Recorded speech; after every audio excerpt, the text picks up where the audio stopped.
Hello again, fight fans. Welcome to episode 337 of the Neutral Corner Boxing Podcast. I am your host, Michael Montero. This is TNC 337 for the week of November 19th. We are almost through the year of 2022. Next week will be the Thanksgiving holiday here in the United States of America.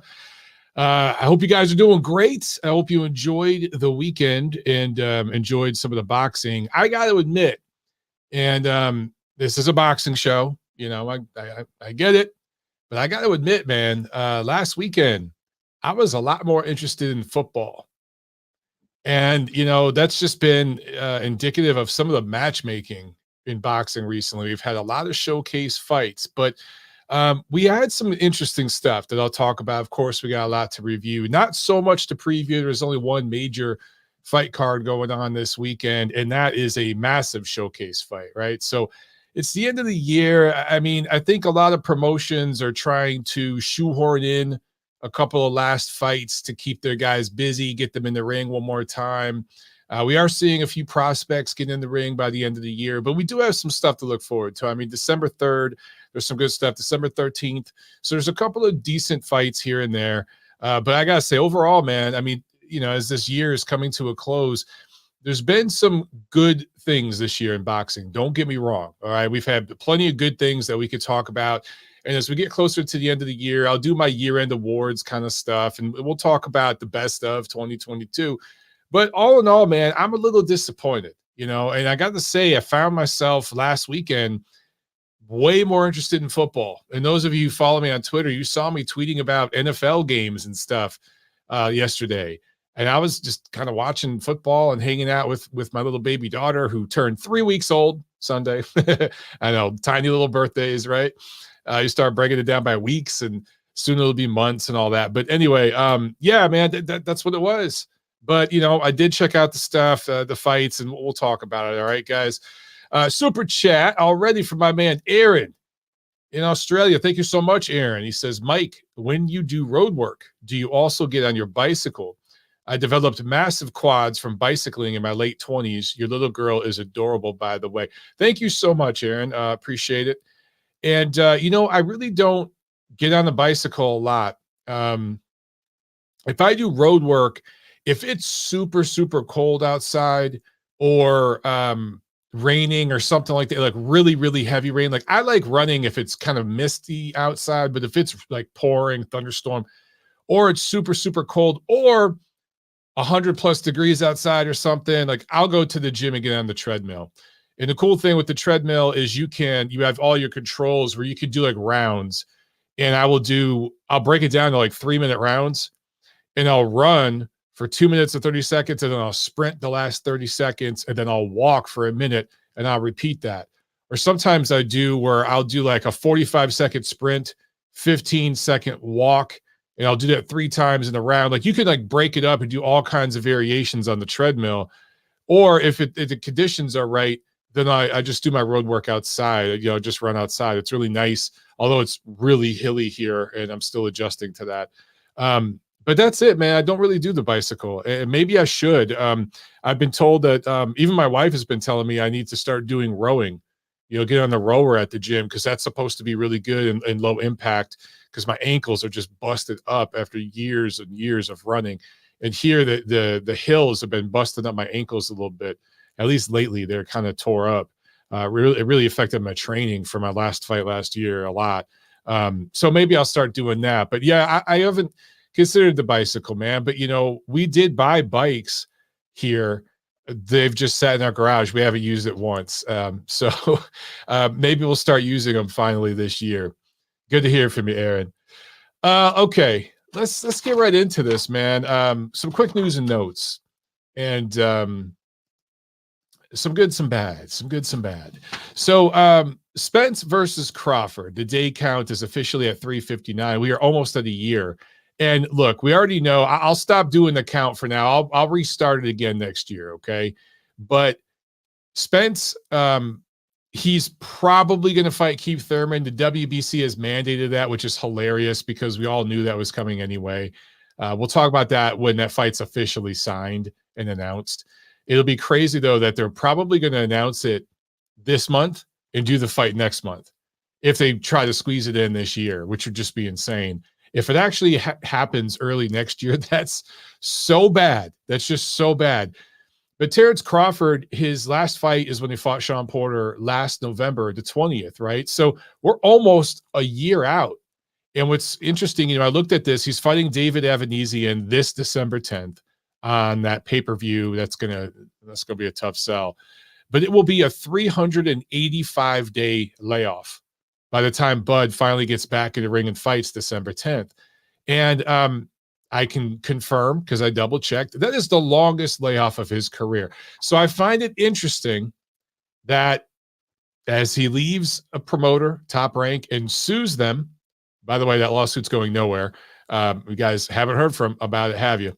But, he's in litigation. He tried to sue them. And the longest layoff of his career. That's what happens. Some fighters, a lot of fighters actually really need a promoter. There's only a handful of fighters out there that can truly promote themselves.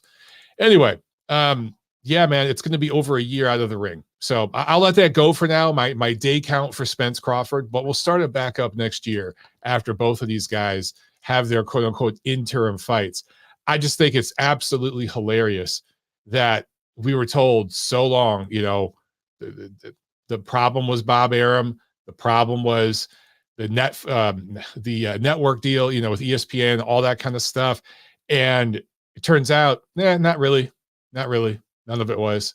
The problem was the fighters themselves and one particular platform blocking it. So anyway, that's what's up with that. The main news from last week, the WBC, they had their big convention, right? And all of the sanctioning groups have their conventions, all of them. But the WBC makes the biggest news because they're the biggest sanctioning organization. They have the biggest budget. They have the biggest global platform. They are in a zillion different countries. They also have ties in a lot of amateur programs in multiple countries. And so they have a huge, huge platform. Okay. And we know this, right? So every year when they have their convention, news comes out, all the sites report on the announcements that they've made. And Keith Thurman and Terrence Crawford, Keith Thurman and Errol Spence, that's one of the fights they mandated, which again, absolutely hilarious. You look at guys like Jaron Ennis. Hell, David Avanesian is more deserving of an Errol Spence fight than Keith Thurman, let alone guys like Jaron Boots Ennis, Stanley Onis, Virgil Ortiz, all those guys, way more deserving of Keith Thurman. But that's, of course, the fight that they mandated because Uncle Al threw some ducats their way. They're in business together, much like the WBO and Top Rank. You guys know I always say that.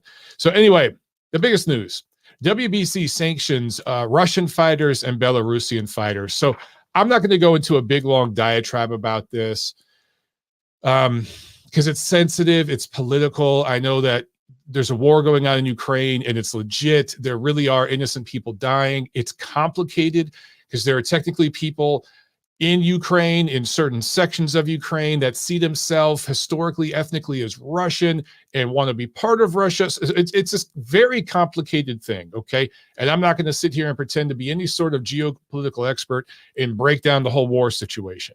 However, I can't stand with this decision. And I think if it was pointed in a different direction, again, I'm not going to get overly political, but if the WBC sanctioned dude, look at what happened in Yemen recently. Look at what's happening in Burma right now. There are tens of thousands of innocent people that have died just this year in different parts of the world, okay? And in recent years, the ethnic cleansing we have seen in different parts of Africa, the Middle East, Eastern Europe, Asia, the drug violence that we see in Mexico, where hundreds of thousands of innocent people have died, not tens of thousands, hundreds of thousands, going at 1 million plus. They're going to hit 1 million just from the drug wars in recent years, right? No sanctions at all.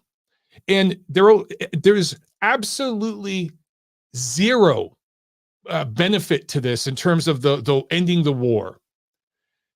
Unranking Russian fighters and Belarusian fighters. But let's stick with Russia because, Russia is the main culprit here. And Russia has a lot of professional fighters out there, right? This year's fighter of the year is a Russian fighter, Dmitry Bivol, which I also find hilarious with the WBC's ruling. They're not going to take titles away from their champions. They're not going to do that. They're just going to unrank everybody. But Dmitry Bivol, he's a WBA champion, I should be clear. But they have Artur Beterbiev, right? They have guys like that.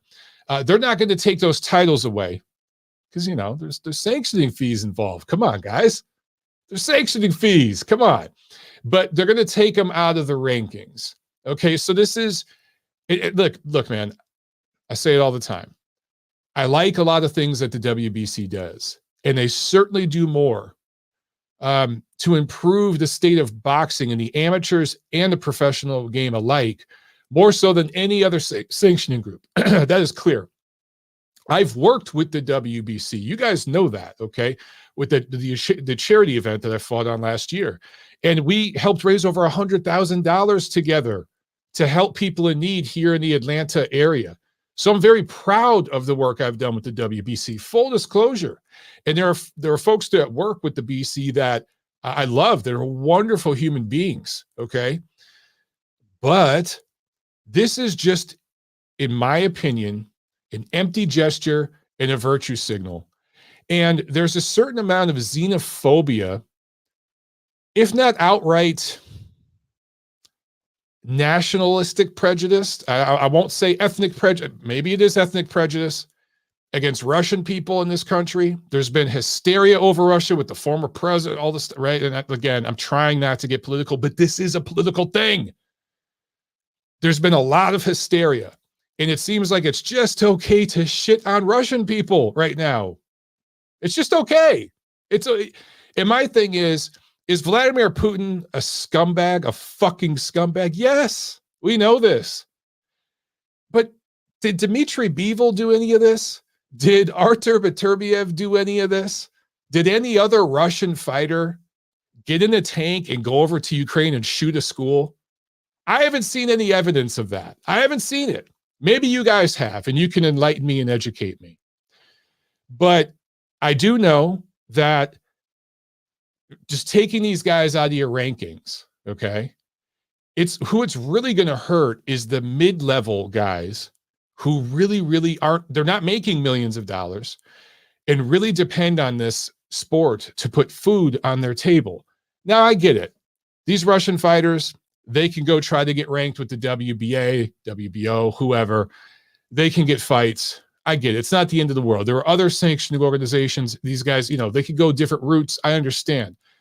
My issue with it is the hypocrisy. In recent years, there have been fights in Saudi Arabia, which I think it wasn't until very recently that women weren't even allowed to fucking drive. Okay. And if you showed your ankle, you could get stoned to death. I'm not saying that's, you know, happening right now, but there have been atrocities, government-sponsored atrocities in that country alone. And by the way, me saying all this, I'm not trying to pretend America is completely innocent here, nor Mexico, obviously, which is where the WBC is headquartered.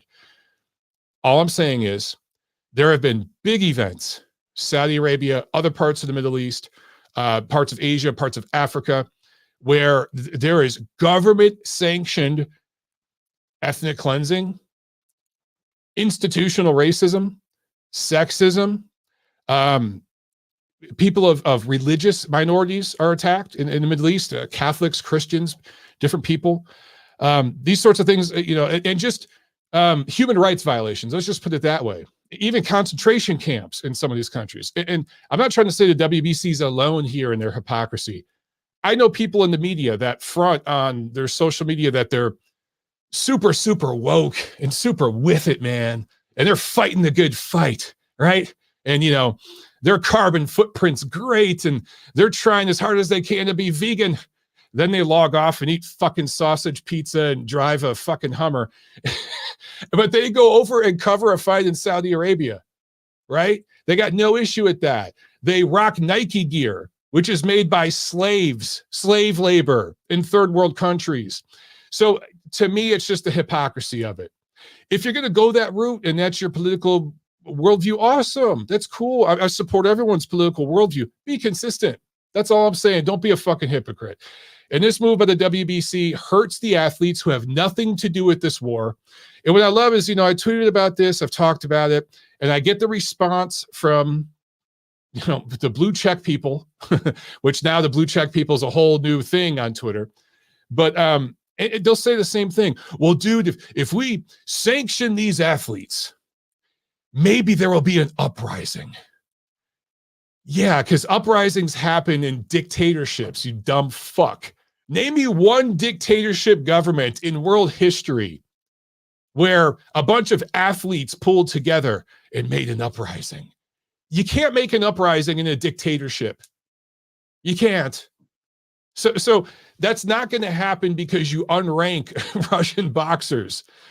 This is just typical virtue signaling. And again, we've seen things like this go on in other parts of the world. And I don't think the WBC would be as quick to rush to sanction an African country or a Hispanic country, a Latin American country that had an ethnic population, a non-white Hispanic, I'm just going to put it out there, country that was, predominantly indigenous or something like that.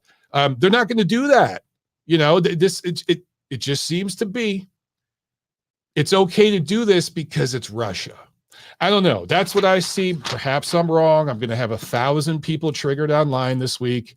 Go ahead and take your clip from this and say what you got to say. But that's just the way I view it. Okay, let's get into the fight review, shall we? Friday, November 11th in Sheffield, England, Sonny Edwards, unanimous decision win over Felix Alvarado. This was the third defense of his flyweight belt. I would love to see Sonny Edwards either move up to 115 and fight like Bam Rodriguez or some of the old school guys there at 15, or try to find some way of unifying at 112. But it seems like nobody else at 112 is interested in fighting him. I know he's interested in unifying belts, but I don't think they will. He's probably going to have to move up to 115 to get an opportunity. I welcome that. He doesn't punch that hard, so he's going to have to rely on his boxing skills, which he has great boxing skills, but it will be interesting to see him finally get, like a marquee matchup in 2023. I do believe it will happen. He just may have to move up and wait to do it. Saturday, November 12th, we had a few different fight cards to speak of. Let's start over in Manchester, England. They had a fight card that was broadcast on DAZN. In the undercard, a Sheffield native junior welterweight prospect, Dalton Smith, he improved to 13-0 with a solid performance. And Natasha Jonas unifies 3 junior middleweight women's championship belts with a unanimous decision win over Marie-Eve Diquier. Here in the United States, let's start. Let's go right to this one because this is controversy, man. Let's just jump right into some more controversy. That's what we love to do here. Matchroom USA. Matchroom had a busy weekend, man. They had a fight card on both sides of the pond. Here in America, Cleveland, Ohio, this again was broadcast on DAZN.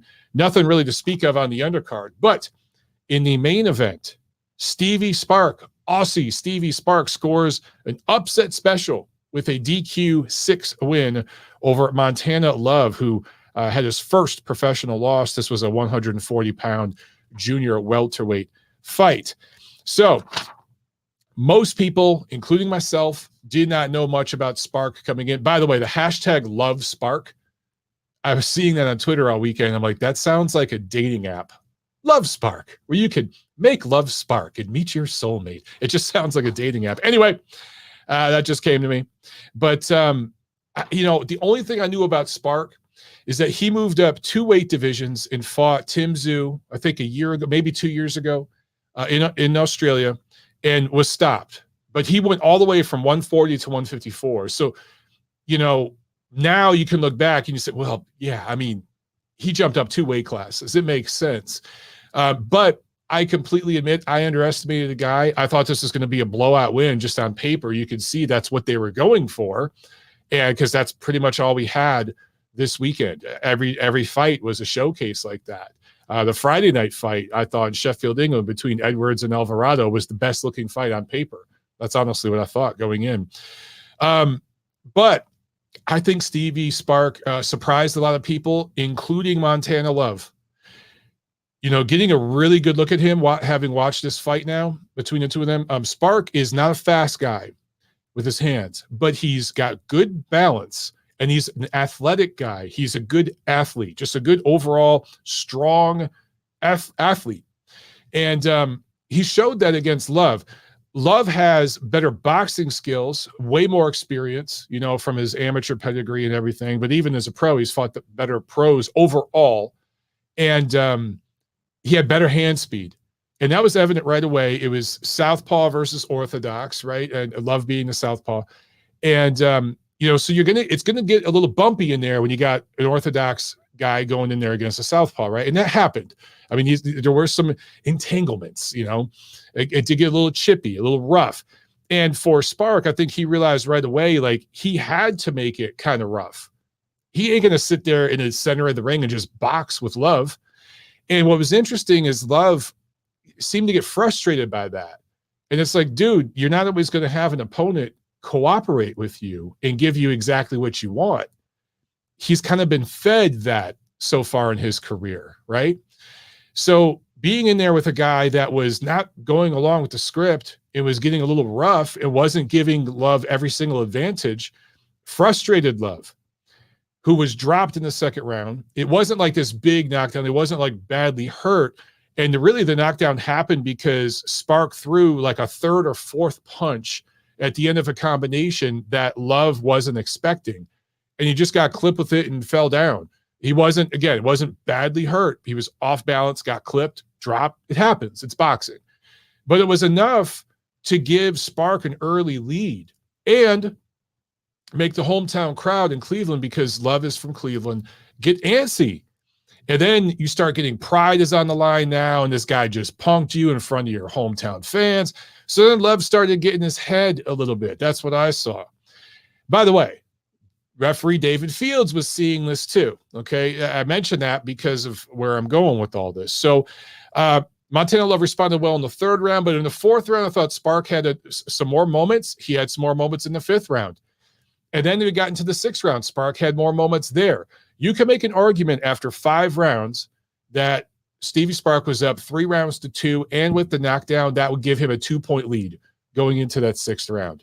I think that's how one of the judges had it.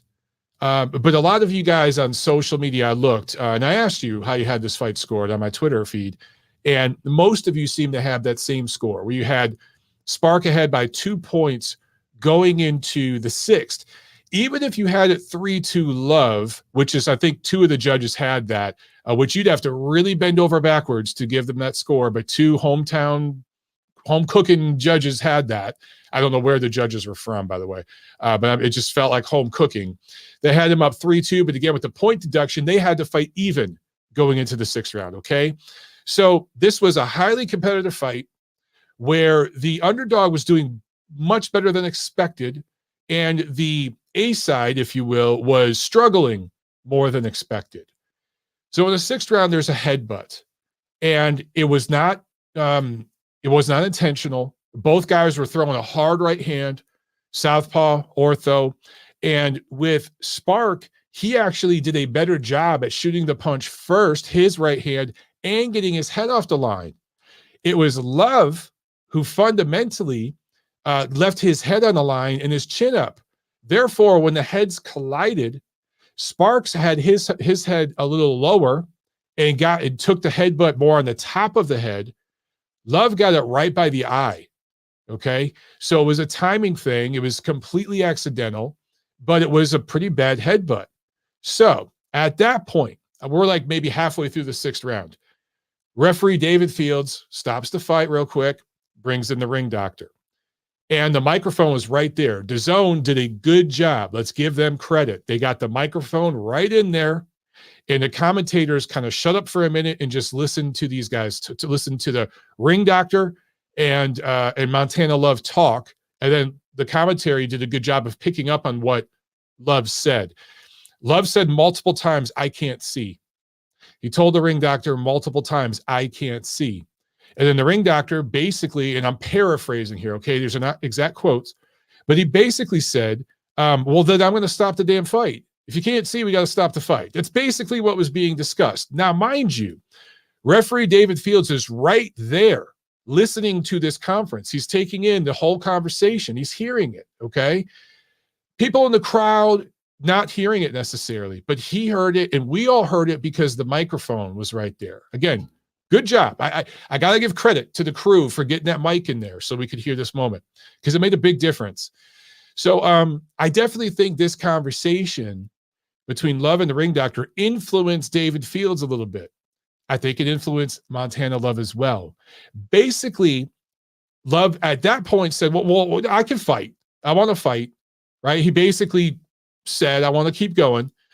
And the ring doc said, I'm going to give you a minute. I'm going to watch you for the next minute. That's basically what he said. So action continues again, reconvenes. And immediately Love basically jumps on Stevie Spark and just grabs him and pushes him from the middle of the ring, actually like from one side of the ring, all the way to the other side of the ring into the ropes.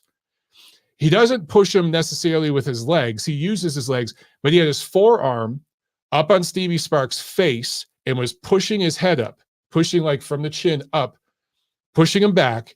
And it was a clear frustration move. There were no punches thrown in this sequence. He was not jockeying for position on the inside to get like a body shot off or an uppercut or a hook. He was just fouling the guy because he was pissed. He was upset. I should also mention, throughout the fight, Montana Love's corner was bitching to David Fields about elbows and stuff like that from Stevie Spark. I got to say, guys, I watched the fight. Spark did get a little chippy, but I didn't see like any egregious fouling from him. He wasn't rabbit punching. There were no low blows. He wasn't forearming or elbowing, or like, he was getting a little physical for sure. But again, that's what he had to do. He was in there with a much faster, way more experienced, more skilled guy. And that's kind of the only chance he had to win. So I thought that the complaining from Montana Love and his team showed a little bit of panic. And they just didn't seem prepared. What the fuck did you think this guy was going to do? Stand there and let you punch him? That's what Ivan Baranchek did last year because he was fucking shot. But this guy was doing the only thing he could do to be competitive in the fight. So the fact that like this surprised them and they were bitching to the ref, I thought a little too much. It wasn't egregious. And guys, tell me if I'm wrong. But I didn't see anything from Stevie Spark. I'm like, man, take a point from this kid. Jesus Christ. I didn't see any of that. Anyway, so Love has him pushed onto the ropes. Now, immediately, and I'll give David Fields some credit here, he jumped in pretty quickly. He got in it. However, his position, okay, so let me back up real quick. Spark's back was to the ropes. Love was pushing into him with his legs, like leaning into him, but also had his hand up, his forearm.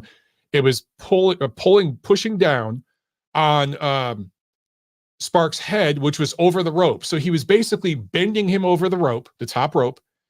And then Fields comes in from the side, and he came in such a way where it almost looked like his hand touched the rope. Now, maybe I'm wrong here, but the angle almost made it look like David Fields helped Stevie Spark fall over the top rope. Maybe I'm completely wrong, but the angle I saw, that's kind of what it looked like, and it was completely accidental. But either way, when Fields got in there and said break, Love did not listen to him and continued fouling, and it was a on purpose foul. This wasn't accidental at this point. Again, he wasn't throwing punches. He wasn't trying to move his opponent to get position, to like get an angle or something to throw a shot. He was just fouling the guy. Ref comes over to stop it. He continues fouling. What ends up happening is because, again, Sparks, half of his weight was like above that top rope, and Love was pushing on him with the forearm. He basically pushed him to where Spark flipped over, literally flipped over the top rope and fell out of the ring. So a lot of times, most of the shows I've been to, whether it's a small club show or a big show, there are tables all around the ring, like those fold out tables, you know, that you have Sunday dinner with your family, you know, in the garage or something, in the basement. Those kind of tables are like 6 feet long. those are usually around the ring because that's where the ring officials sit. That's where the judges are, the ring doctor, people like that, the timekeeper.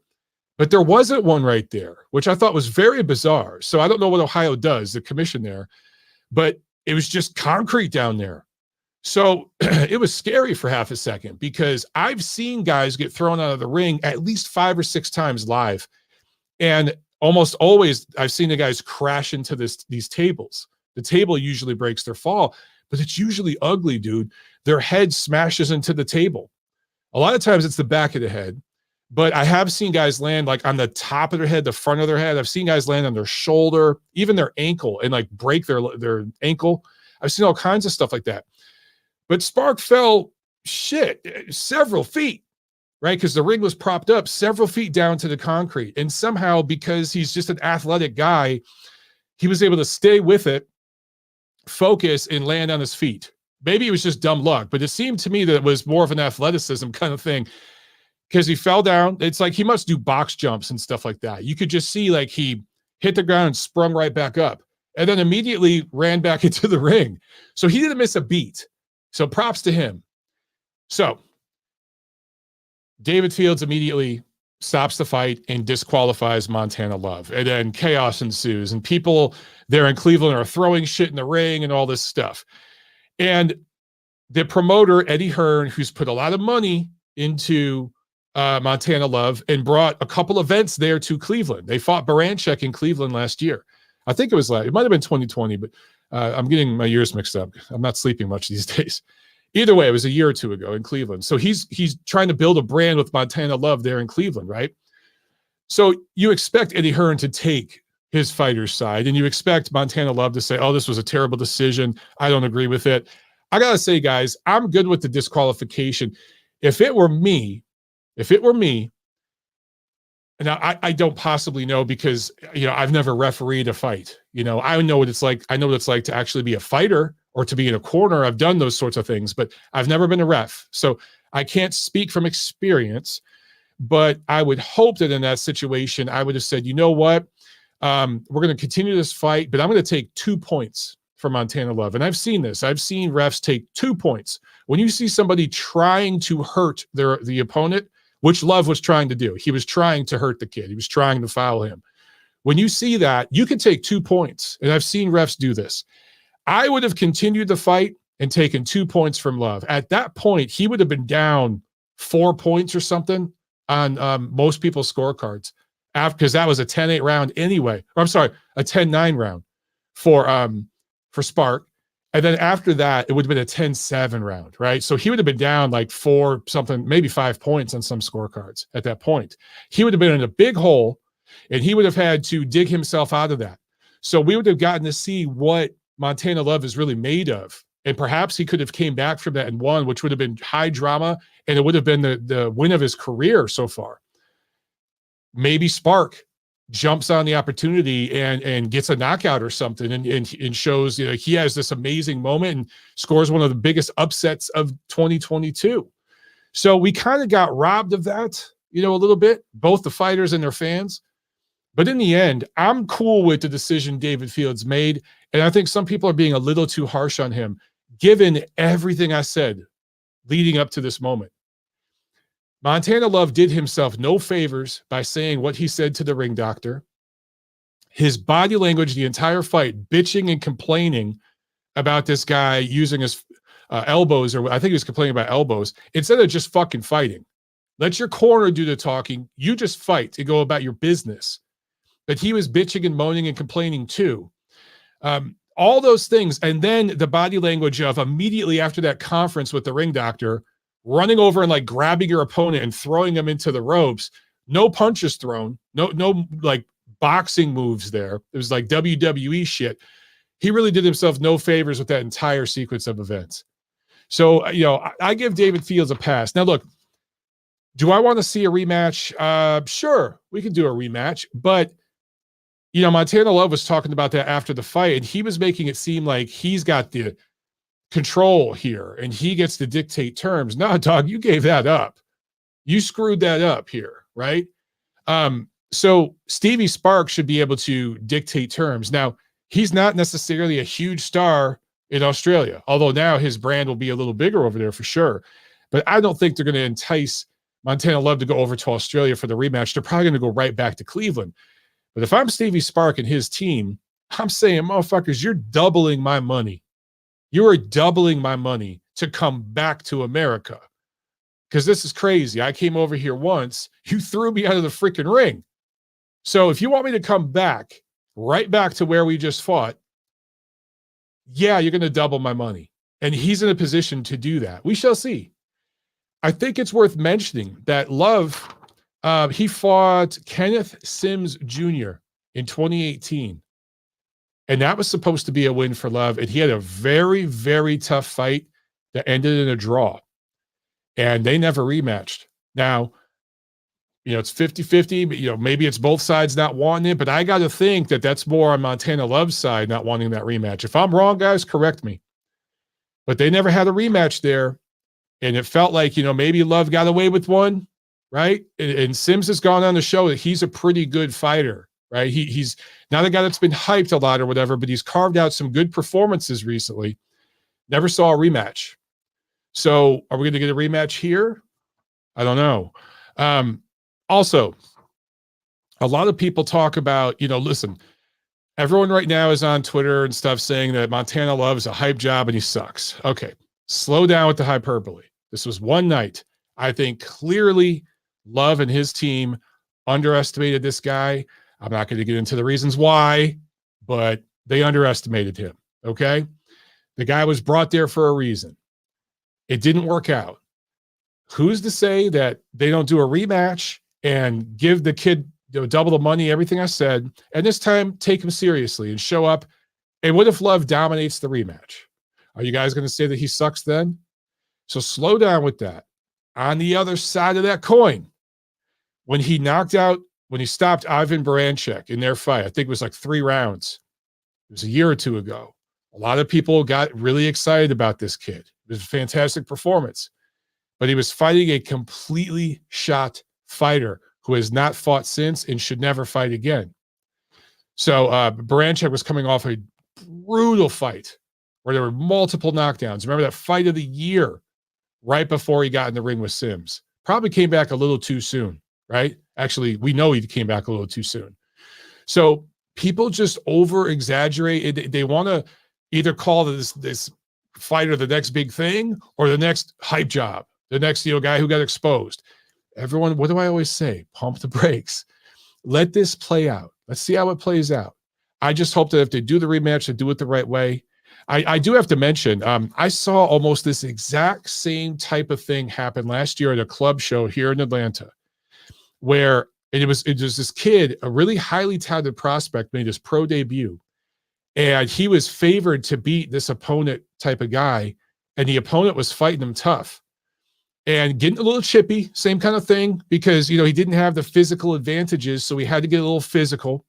And the A-side prospect kid got pissed off and they got tangled up on the ropes. And he did the same move where he kind of pushed him like this.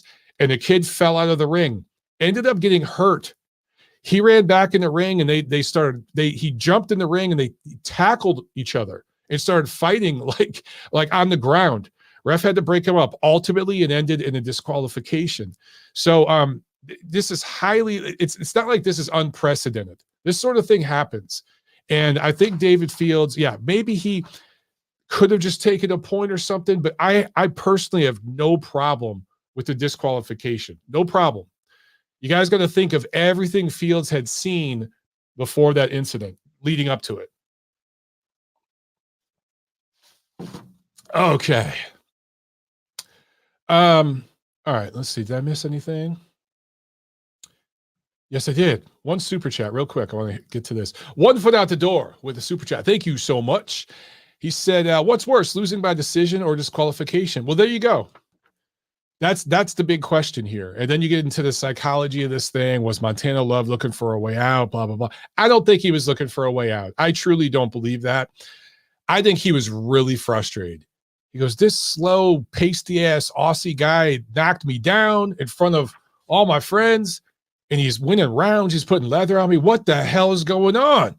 And he was just pissed. And now he's headbutting me. Now I'm bleeding. shit. And so he reacted. That just shows that he was in his head. And his team was doing him no favors by constantly bitching to the ref. Dude, talk to your fighter. Calm him down. Give him instruction. And just, figure out why those right hands from Stevie Spark are landing. How about that? How about, hey, man, how about move your fucking head? How about feint?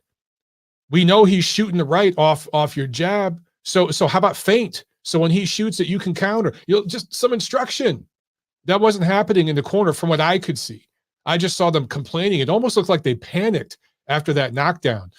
So the whole team got a learning lesson this weekend. But what's worse, losing by decision or disqualification? Look, now with the disqualification, Montana Love can save face and say, "Oh, we were on our way to coming back and beating this kid." That's what he said after the fight. We were going to take him to the deep waters. That was the whole plan.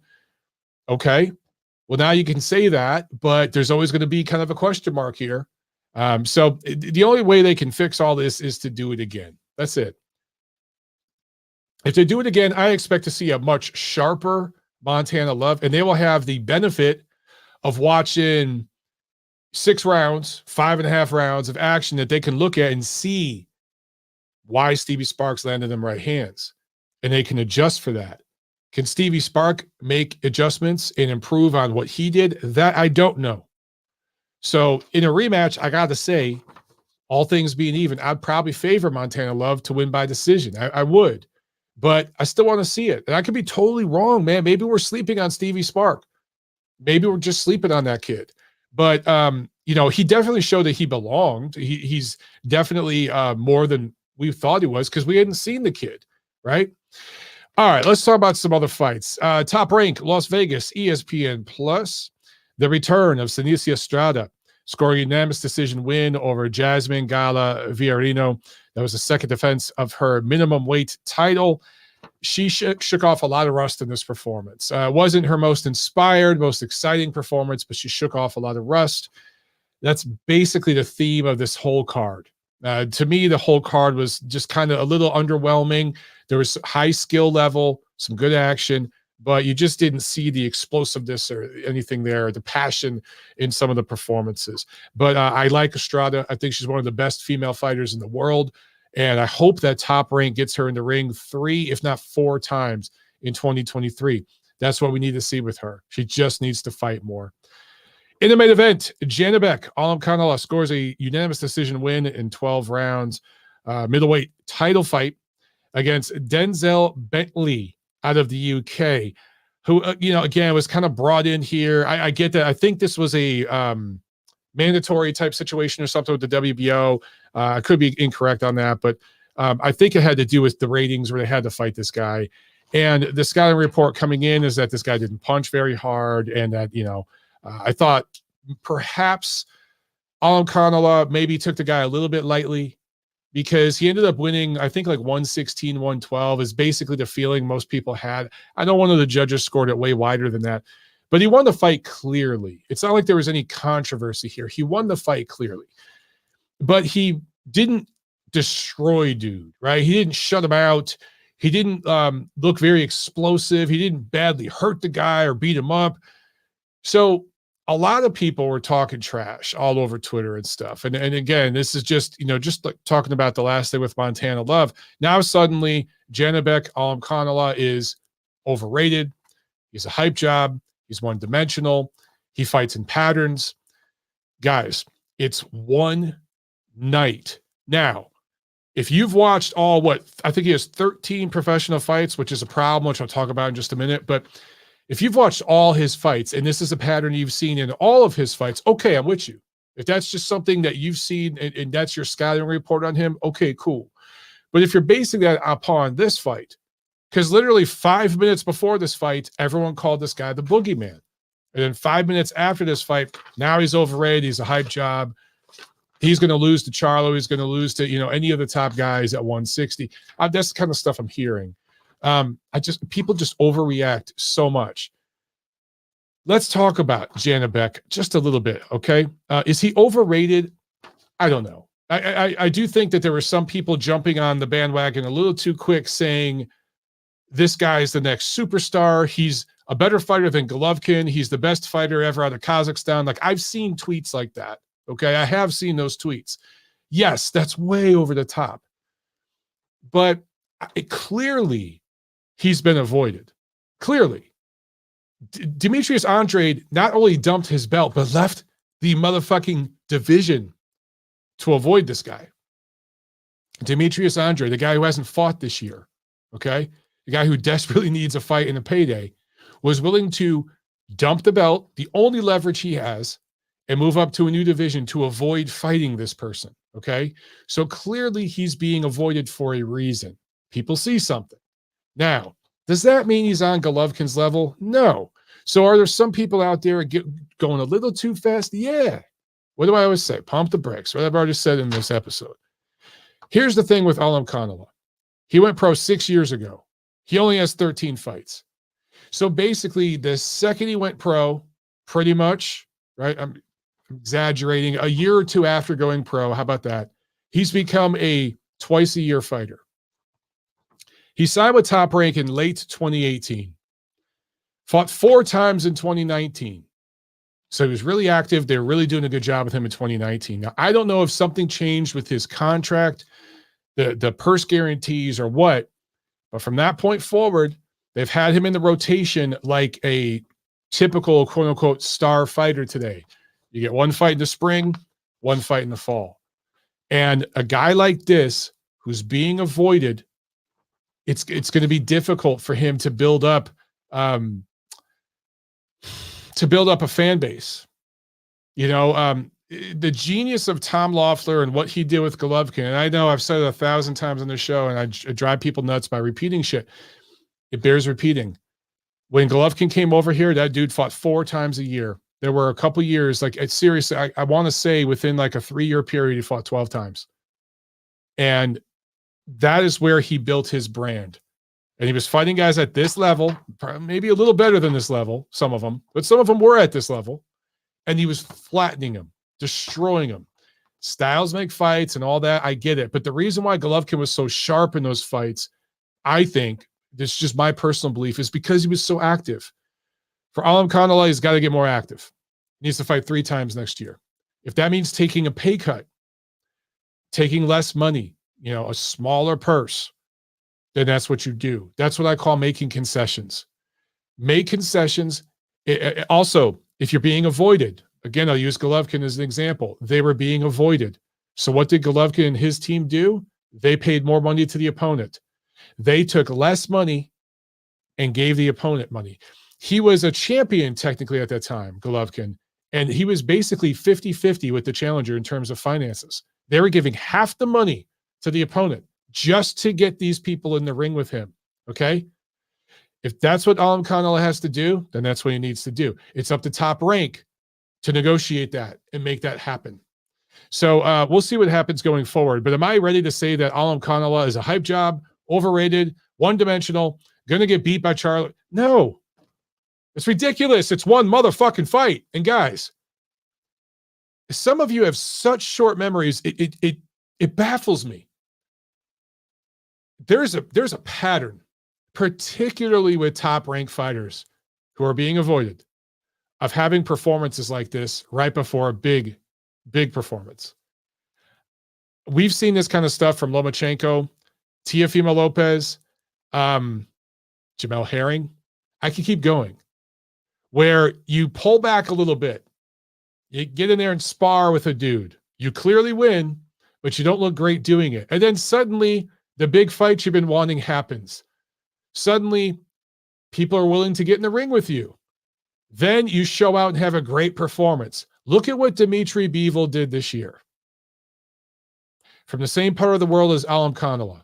Central Asia is different. It's Eastern Bloc, motherfuckers. Same part of the world. Okay? Because I know one of you is going to jump on me. Same part of the world. Kazakhstan, Russia. It's like Italy and Greece. Same shit. Okay?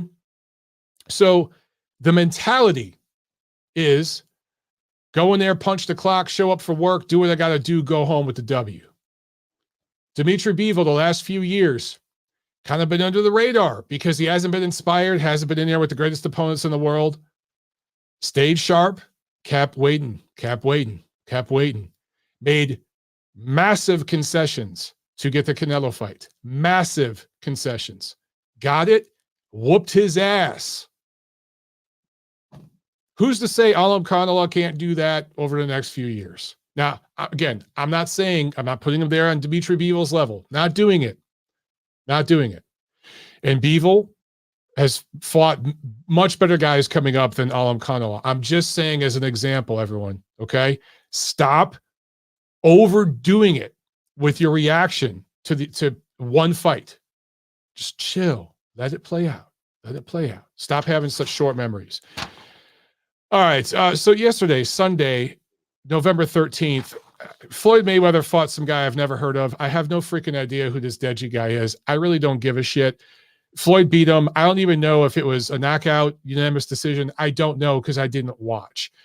I saw a bunch of you guys on Twitter were. I don't know if you paid for it or if you were streaming it.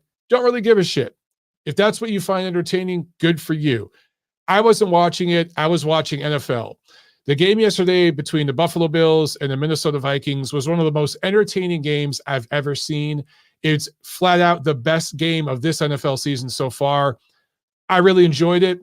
I enjoyed that game, and I should mention I'm a casual fan with football, definitely not a diehard, but I do know I'm pretty knowledgeable about the NFL, okay? Definitely not as knowledgeable with college football, but I'm pretty knowledgeable, historical and stuff like that. Pretty good with college or pro football. Anyway, I got to say, I was more entertained by that Vikings-Bills game than pretty much any other fight I've seen this year in boxing. There's only a handful of them that are up there. That's not good. Not good. I hope it changes. But that's what I was watching yesterday. The whole Floyd Mayweather thing, the exhibition, clearly the guy has issues with the IRS. It's not going to be reported by people in the media. There's only a handful of people that have access to Floyd, and they just lick his nuts. They stroke his sack. They nibble on his foreskin. That's what those guys do. They're not going to find out exactly what's going on. But clearly, Floyd's traveling the world and fighting in places like Dubai, not Vegas, where you got to pay, in America, you got to pay taxes, He's fighting in different parts of the world where it's easy to hide some money and because there's some tax issues. Now, are we ever going to know the full truth of what's going on? Probably not, because of what I just said with the media guys, right? They're more interested in keeping their access, whatever. And anybody that's willing to ask real questions, those guys are blacklisted, right? And then the minions in the media will even go after guys that ask questions with personal attacks and stuff like that on Twitter and stuff. You guys have seen all that stuff. But I don't give a shit. I am not mad at Floyd Mayweather at all for taking money from morons. I'm not mad at him for that. It's free money. Floyd has admitted on air in interviews, he has admitted that this is like stealing. He's done 5 or 6 of these, and I'm including the Conor McGregor fight in this. Should have been an exhibition. The Nevada State Athletic Commission says it wasn't. I don't give a fuck. It was an exhibition. That was his first exhibition fight. And then there's been like 5 of them after that. Good for him. People out there want to pay for this. Now, look, if you just love watching a good freak show, and that's why you pay for this, I get it, dude. If you got the money, if you got the means financially to do it, cool. Enjoy yourself. I think there are a lot of idiots out there who actually think these are competitive fights. And there are people out there who actually thought Deji had a chance of winning. There are people out there who thought Logan Paul had a chance of winning, et cetera, et cetera. And so they paid money for this. There are people, in the venue who went and paid a lot of money for tickets and stuff. Cool. Have fun. I think you're dumb, but have fun, right? You probably think I'm dumb for some of the things I spend my time doing, right? That you wouldn't agree with. Oh, hey, that's cool. But I'm not hating because I don't watch this shit. That's not me being a hater, okay? It's just me not being interested. I have no issue with Floyd taking free money from these suckers. Keep doing it, Floyd. But clearly there is a story here. So I don't watch the fights because I'm not interested. It's all pre-scripted anyway. Anyway, I'm not even gonna get into that. People still think the Conor McGregor fight was competitive and that Floyd didn't carry him, and he bet on which round was going to end, and then it ended in that round. Yeah. Anyway, the story here is that why is Floyd doing this? A guy who refused to fight outside of Nevada for the bulk of his career once he became Money May, right? Basically was the economy of that state they delayed his prison sentence so he could fight. Okay. That's how much he ran that state. Now suddenly is fighting in all these different exotic locations and stuff like that. We don't really know how much the purse is. There's this loose reporting, right? Clearly there's some sort of financial issue going on with him. There's something going on with the IRS. He needs money for some reason. Because if this was just about him fighting to stay relevant or because he loves it, he'd be fighting in Vegas. He'd be fighting in Vegas where all his family and friends are, and he runs that state. In the commission, they're on a first name basis. They hang out together and shit, and they do favors for Floyd, right? We all remember the TUE that they sold to him for like $100,000 to make the whole IV gate thing disappear. Like again, they delayed a prison sentence for this man for beating the mother of his kids. So why isn't he fighting in Nevada? So my whole beef with this whole thing, if I have one, is that the media folks who Floyd actually lets in the gym aren't asking questions and digging and doing some investigative reporting and figuring out why this is happening. That's my only issue. That's it. As far as the fights themselves, don't give a flying fuck either way. Okay. Time for the preview. Let's do it. And by the way, no disrespect. Again, if you guys enjoy the freak show and you pay for that stuff, again, I get it. I think midgets are hilarious. So like I follow, some of you guys are way too young to know who this is, but Beetlejuice from the Howard Stern show. Follow him on social, interact with him on social. I follow Bobo from the Opie and Anthony show, and we chat. So like those dudes are hilarious. Like I find that kind of humor funny. I went to the Micromania tour, midget wrestling here in Atlanta the last time they were in town. That shit is hilarious. Some of you guys might think I'm crazy for spending my money on that. I mean, the tickets are like $40, but still.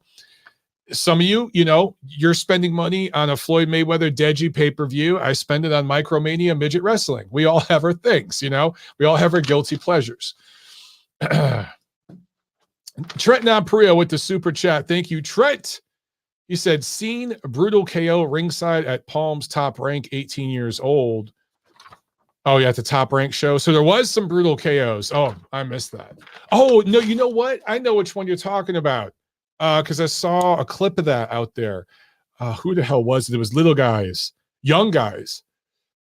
Give me a name. Because, I know which knockout you're talking about. It was a nice one. But I can't remember the names. Yeah, I didn't watch the undercard. I got to admit. I did not watch the undercard at all. Okay, guys, real quick fight preview. Not a whole lot going on this weekend. Saturday, November 19th, Zanfer Promotions doing a card in Guadalajara, Mexico. This will be broadcast on DAZN. Jaime Munguia going up against an Argentinian that we've never heard of. Gonzalo Gaston Coria, who was KO'd in the second round by Janibek Alimkhanuly in 2020. Funny, huh? Funny how this works. So we're talking about Janibek, and it just so happens this guy stepped up once, and it was against Janibek, and he was flattened in 2 rounds. That's who Jaime Munguia is fighting. The silver lining for Jaime Munguia, and I've been telling you guys all year what Jaime Munguia's plan is, and I feel like I'm being ignored. I feel like I'm the only person in the media saying this. Golden Boy Promotions. It's more so Munguia's actual team.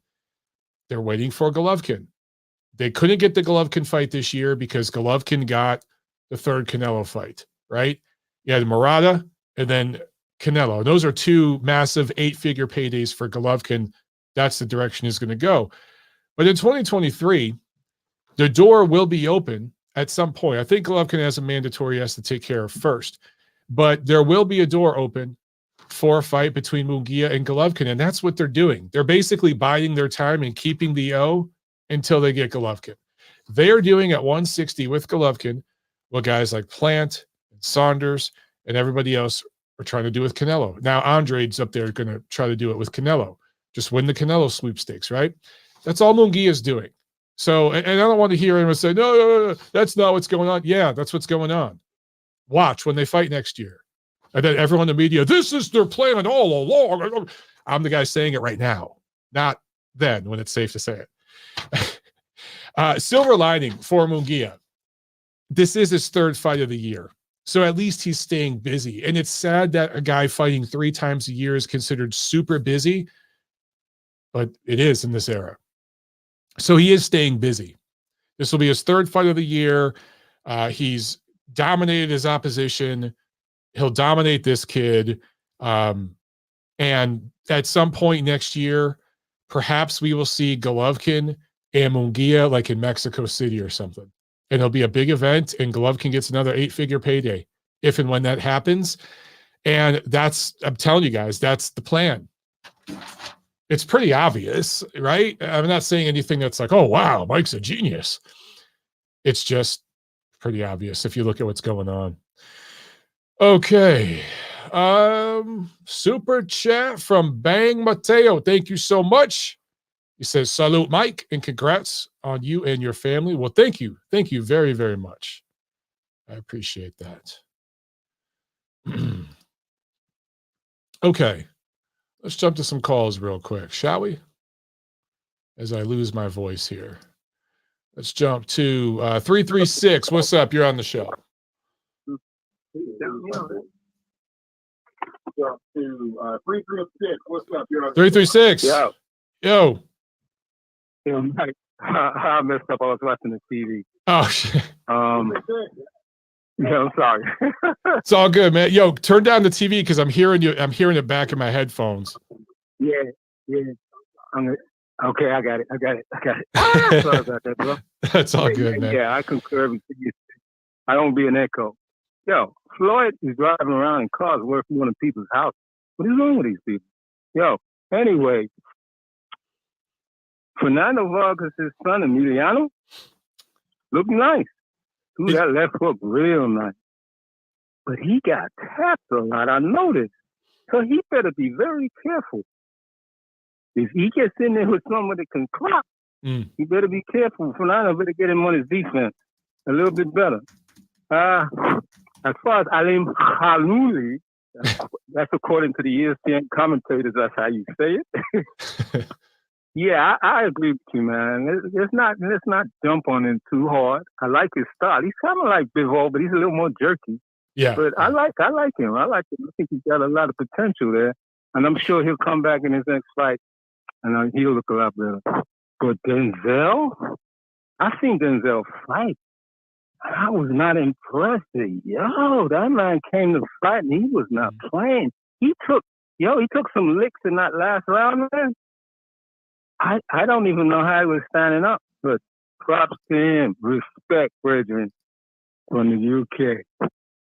That's about it. Hope everything's going with the family and the baby. How's the wife doing, man? How's she feeling? She's doing, cool? Man. She's doing. She's just healing up, man. Okay. Healing up. She wants to start working out again, and the doctor's like, "You can't. You gotta wait." So she's just trying to be patient.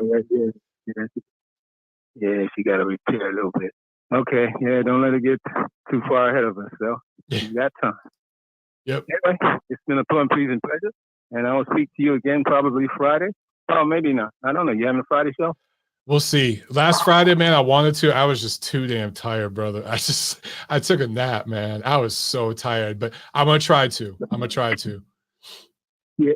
You didn't see the Barrera patent. Oh, no, I didn't. No, because I know you emailed me about that. Okay. How did they look? How did they look, man? That really did look good, man. Okay. Barrera, he could have did on sit-ups. He was looking a little chubby there. But, Hatton looked nice. Okay. But, he said, well, he just wanted to get in the ring that last time just to prove something to himself. I don't know what they really proved. They're friends, so it wasn't really, a throwdown. But, yeah, that was like a true true exhibition, right? Because I think it was like 8 rounds. Yeah. See, that's what I'm saying, man. Like they marketed it that way. 2-minute round. Yeah. Yeah, see, I got no problem with that because you're marketing it as an exhibition, man. That's happened in boxing for years, bro. Yeah. Yeah, exactly. It's all real. It's no fake shit. But anyway, as I said, keep on pushing, brother. Keep that show going, man. And great callers. You got people with knowledge. It's fantastic.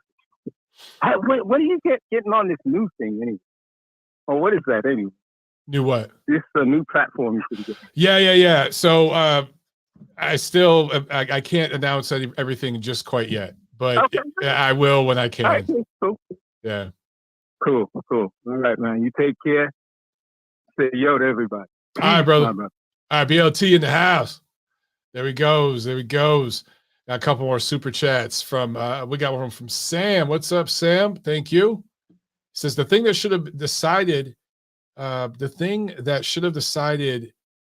was if Spark wasn't hurt bad, then take 2 points, but if hurt bad, then DQ. Yeah, I thought about that, Sam. So what Sam is saying, guys, is that what David Fields should have done in that Montana Love Stevie Sparks fight is since Spark wasn't hurt very bad, then just take 2 points and let him continue. If he did get hurt, then obviously you have to disqualify it and the fight because one guy couldn't fight. The only thing I'll say to that, Sam, because I thought that, and I was going to mention it in my rant, but I thought about it, that would be inconsistent, right? The way it's supposed to work is a rule is a rule is a rule, and you're not supposed to break a rule. And I think David Fields was just trying to, I guess, be consistent in that moment and say, man, you throw a dude out of the ring, that's it. You're DQ'd, whether he lands on his feet or lands on his face. You're DQ'd. That's it. And I obviously don't know what's in the man's head, but that's my assumption, is that he was just trying to be fair and firm on that. You know what I'm saying? But I'm with you. I'm totally with you, where you take 2 points there and let him keep fighting. Man, you talk about high drama. It would have been high drama at that point. So that's what I would have done. But you guys, by the way, you've corrected me.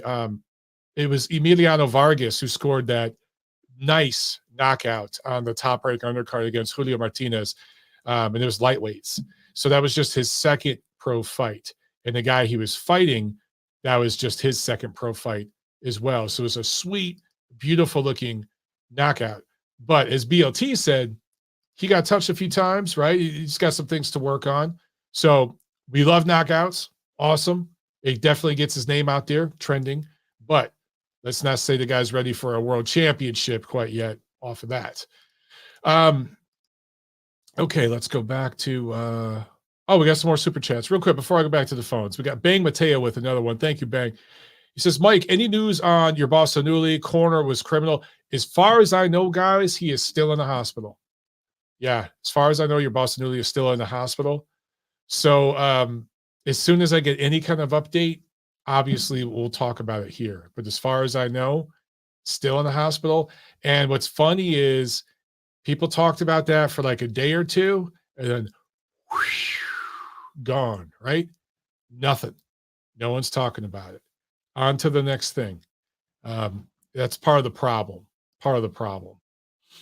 Sam with another super chat. Thank you. He says, I thought Yard was fighting Beterbiev next.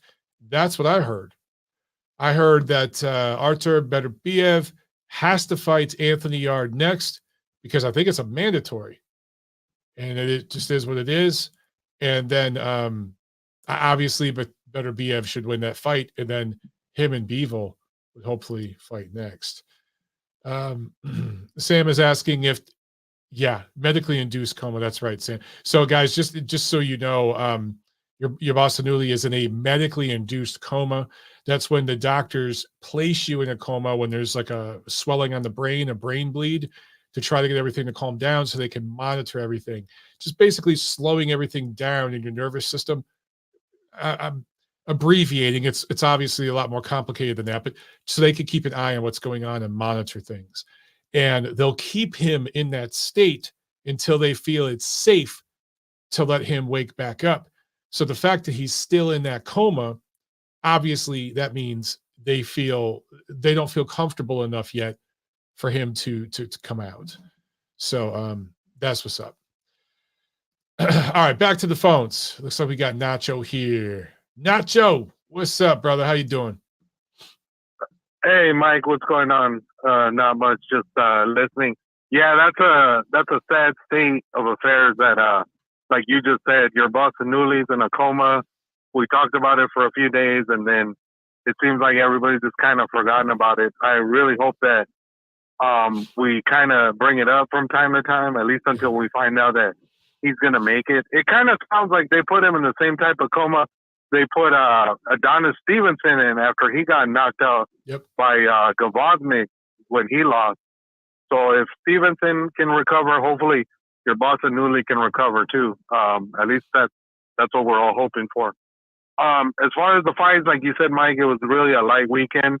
The Janibek fight, I think to a certain extent, like you said, Mike, the fact that he's only fighting twice a year is definitely a factor because he's not going to look 100% sharp every time, especially when a guy only fights 2 times a year. Right.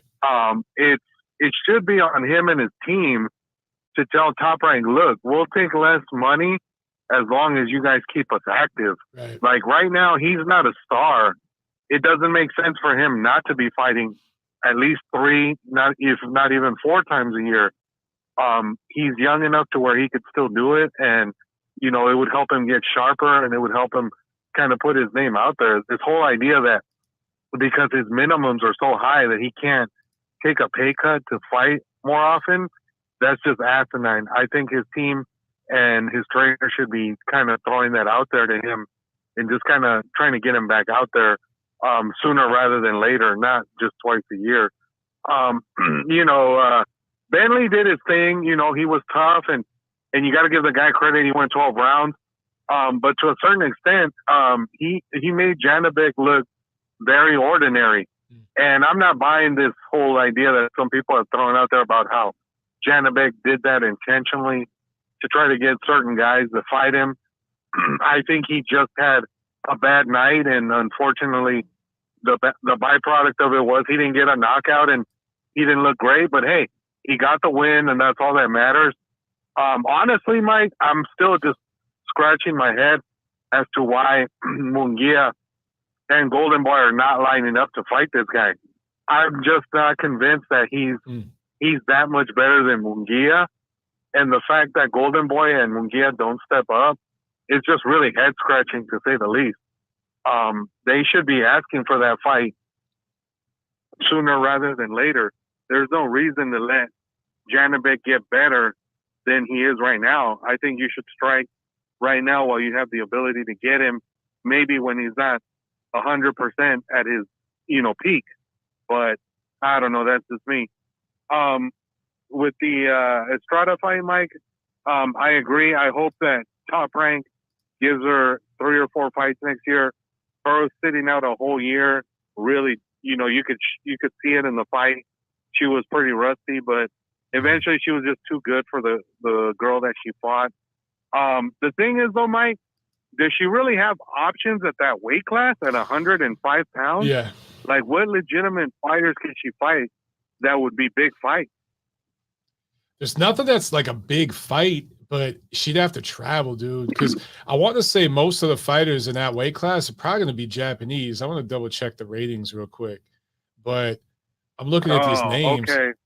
There's actually an atom weight division in women's boxing, but yeah, I'm looking at the names. Yeah, she's gonna have to travel, dude. Just looking at the names here, there's just not many American fighters. And even if she goes up to like 108, that's kind of what I was thinking. Yeah. Okay. Yeah, that's what I was thinking. Because I don't know too many girls that are in that weight class that she could legitimately make a big fight against, which is sad. But who knows? Maybe she might have to move up and then eventually get bigger names to fight her in order to become the star that she wants to become. And then with the Spark Love card, I was actually going to say that, Mike, before you brought it up. The rule does state that they could have just deducted the 2 points and let the fight go on, especially since Spark didn't get hurt and he ran back in the ring. I was a little bit surprised. I really thought Fields would just deduct the 2 points and let the fight keep going. But, I mean, like you said, hey, maybe in his judgment call, he felt like he needed to disqualify Love for the dirty tactic of throwing him over the rope, and maybe that was just enough to say, you know what, yeah, this fight's over. Like, I can't let this guy try to do something like that again as the fight goes on, and then people will be saying, oh, why didn't you stop the fight after the first time? So, you know, I think I don't have a problem with the call. I agree, Mike. I think Spark was winning that fight. It was close, but I think he was winning that fight. And I think his roughhouse tactics got to Love, and Love just didn't know what to do.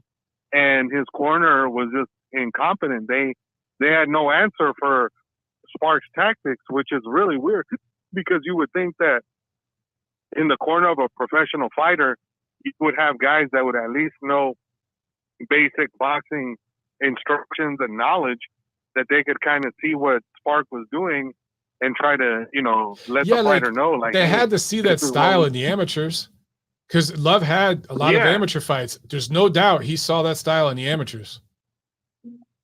Yeah, I mean, that's the part that was just confusing. It's like, how does your corner not know how to counter what Spark was doing? It's not like he was doing something they had never seen before. So, I mean, I don't know. It's just strange. But ideally, I think there is going to be a rematch. Something tells me that they're going to pay Spark a lot of money to take that rematch, which if I'm him, I would do it too.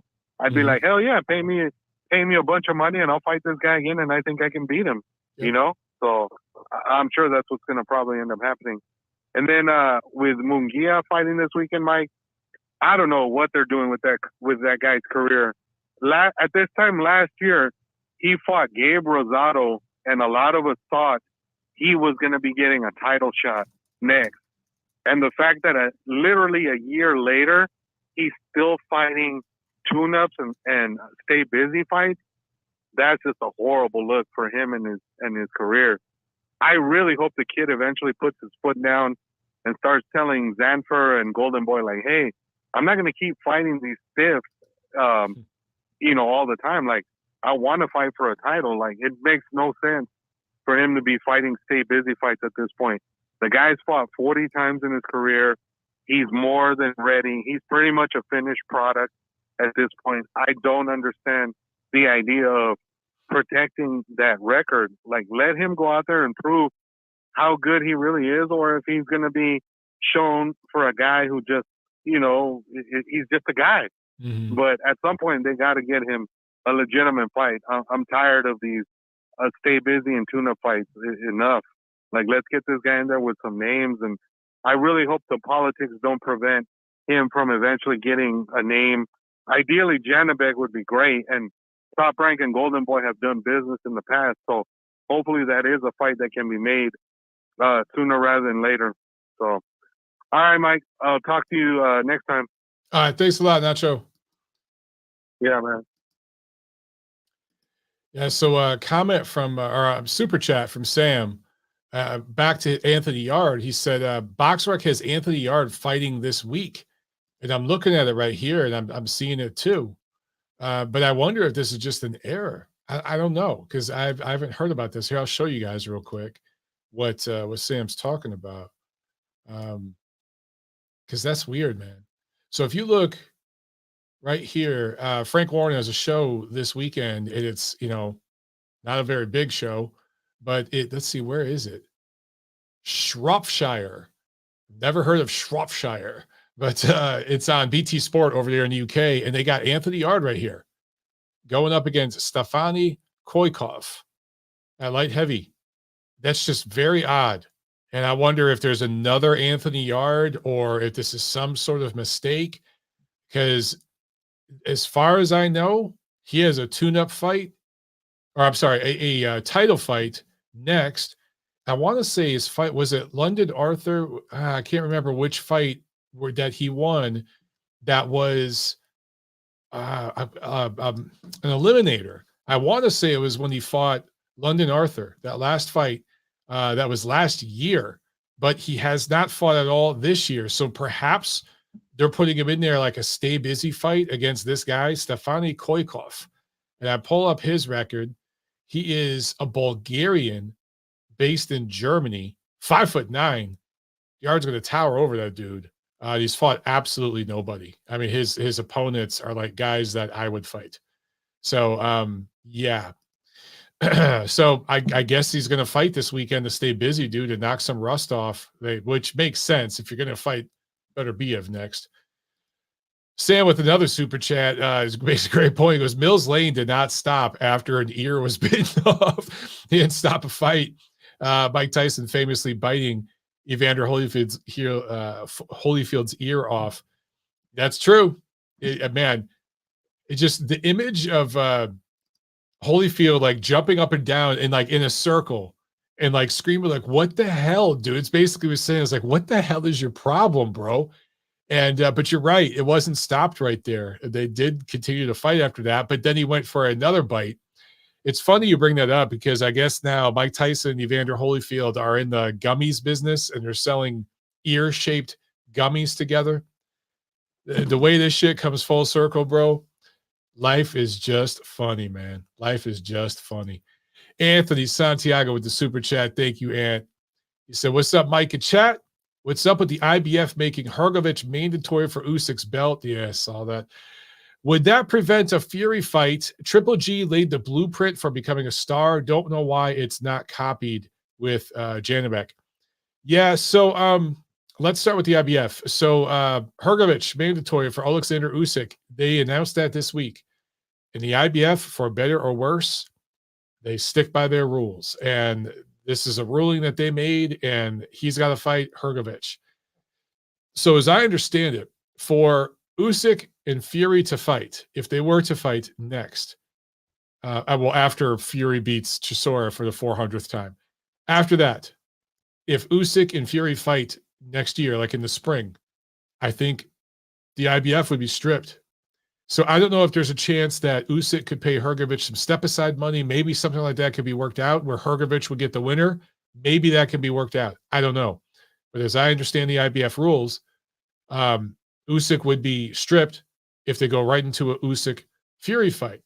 For my money, I hope that's what happens. I don't give a shit about the belts. And a lot of you guys, you love the idea of undisputed, and I get that. Trust me, it looks awesome. It's an awesome accomplishment, right? But you guys know as well as anybody that not all undisputeds are equal. You know, what Canelo Alvarez did at 168 to me wasn't as special as what Usyk did at 200, because 168 was a pretty weak division that Canelo cleaned out. Terrence Crawford at 140, his undisputed run at 140 was a lot weaker than Josh Taylor's run, because 140 was just a better division when Taylor did it. So there are all different levels to this. You know, so if that IBF belt gets taken away and Fury and Usyk still fight, as far as I'm concerned, that's for the legitimate championship of the world, and I don't give a shit about the belts. But I hear you. I know, because you guys want undisputed because it's just clean, right? All the belts. Well, perhaps something could be worked out with Hrgovic. Now, as far as Triple G laying the blueprint of becoming a star, I completely agree with you. There was a little bit of like what they call lightning in a bottle in that situation, where Tom Loeffler kind of had some freedoms to work with different people because of how he's positioned in the sport. He's not a huge promoter, so they were able to kind of work with different people and do one-offs and stuff. They also had the HBO machine behind them, and HBO was starving for stars, especially guys that were action-packed, because they had a mass exodus, you know, a couple of years before, or like right around that time, where a lot of their guys just jumped ship and went over to Showtime when the whole PBC thing happened, right? And the whole thing with Richard Schaefer and all that. So it's just right place, right time, and right guy who was willing to take really short money, 6 figures. This guy was a champion. He could have sat in his ass, fought once a year, and got $1 million+ paydays.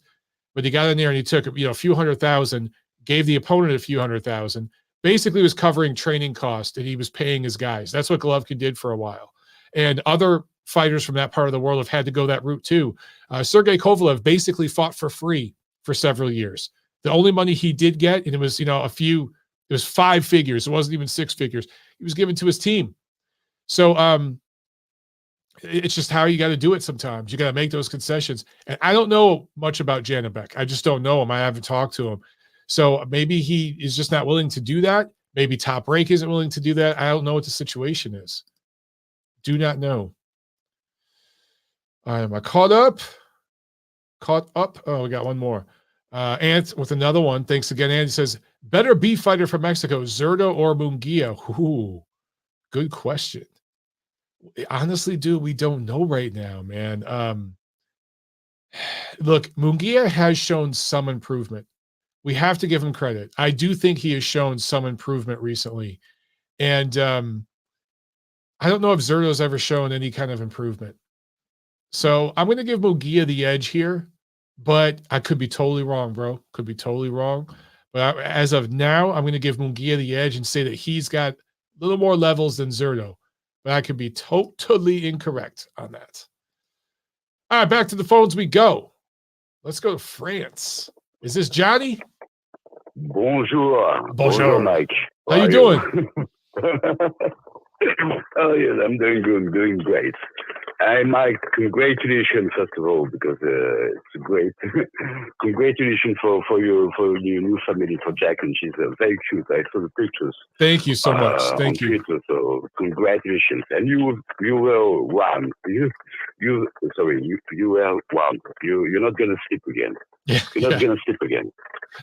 Sleep is never gonna be the same at all. Yeah. Never. Yeah. Trust me. I can tell you.